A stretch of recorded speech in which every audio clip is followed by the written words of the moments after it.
চমৎকার কিছু জায়গা এক্সপ্লোর করার সুযোগ হচ্ছে, আলহামদুলিল্লাহ।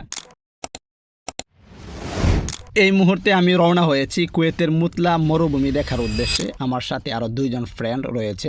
আমরা ইতিমধ্যে মরুভূমির প্রান্তে চলে এসেছি। বিচ্ছিন্ন একটা রাস্তা ধরে আমরা মরুভূমির ভিতরে প্রবেশ করছি। আপনারা কিছু তাঁবু লক্ষ্য করতে পারছেন। এখানে মূলত কারা থাকে? এখানে যারা উট, ভেড়া, দুম্বা পেলে থাকে তারাই মূলত এখানে বসবাস করে থাকে। আমার পেছনে দেখতে পাচ্ছেন শৈশব মরুভূমি। এখানে টিলা টিলা হয়ে রয়েছে, বলতে পারেন ছোট ছোট টিলা আর কি, পাহাড় না এগুলা। মরুভূমির দেশে পাহাড় খুঁজে পাওয়াও কঠিন, তবে এই জায়গাটা খুঁজে পাচ্ছি। আমি একজন পাহাড় প্রেমী মানুষ, বাংলাদেশে থাকতে বহুবার যাওয়া হয়েছে পাহাড়ে। এখানে আসার পর থেকে আসলে এইভাবে পাহাড় ইত্যাদি কোনো কিছুই দেখা হচ্ছিল না। এ ফার্স্ট টাইম আসলাম, কিছুটা হলেও পাহাড়ের ফিল হচ্ছে। ছোট ছোট টিলার মধ্যে উঠতেছি, খুবই ভালো লাগতেছে আজকের এই মুহূর্তটা। বিশেষ করে রমজান প্রায় অনেকগুলি চলে গিয়েছে, ওইভাবে আয়োজন করে ইফতার করা হয়নি। সেই জন্য আজকে আমরা কয়েকজন মিলে, যে আমার সাথে আর কয়েকজন আছে, 3 জন মিলে চলে আসছি। চমৎকার একটা জায়গাকে নির্ধারণ করেছি, মরুভূমির মাঝখানে চলে আসছি ইফতার করার জন্য।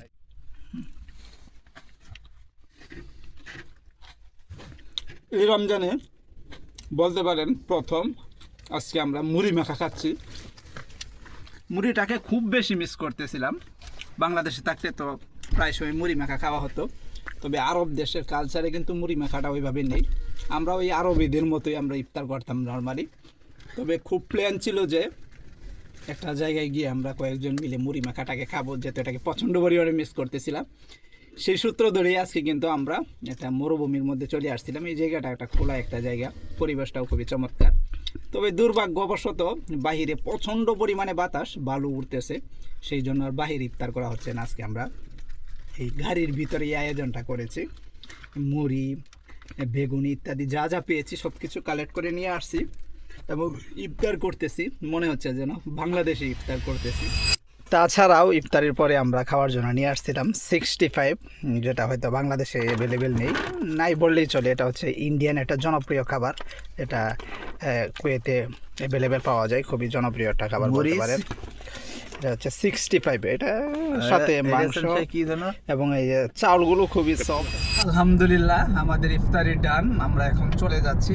তবে যাওয়ার পথে বিভিন্ন কিছু চোখে পড়ছে।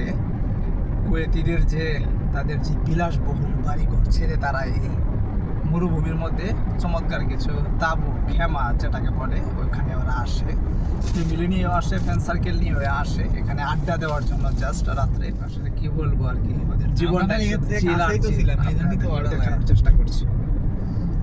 আজকের মতো এখান থেকে বিদায় নিচ্ছি।